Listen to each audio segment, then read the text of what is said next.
ঢাকা বিশ্ববিদ্যালয়ের বার্ষিক সিনেট অধিবেশনে বিশ্ববিদ্যালয়ের পদার্থবিজ্ঞান বিভাগের শিক্ষক ও সাদা দলের সাবেক আহ্বায়ক অধ্যাপক ডক্টর এবিএম ওবায়দুল ইসলাম বলেছেন, ঢাকা বিশ্ববিদ্যালয়ে দীর্ঘদিন ধরে একটা একদলীয় প্রশাসন বিরাজ করছে, এক নায়কতন্ত্র চলছে।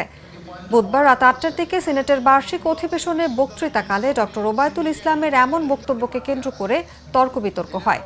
যদিও তার এই বক্তব্য থেকে একনায়কতন্ত্র শব্দটি সিনেট সভাপতি ও বিশ্ববিদ্যালয়ের উপাচার্য অধ্যাপক doctor ASM Maksud Kamal expunge করে দেন।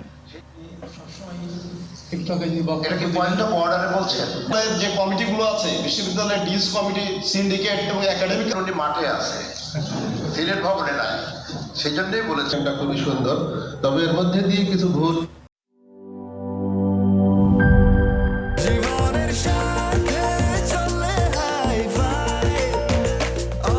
স্বাস্থ্যকর অল টাইম, সব সময় অল টাইম হেলদি লাইফ।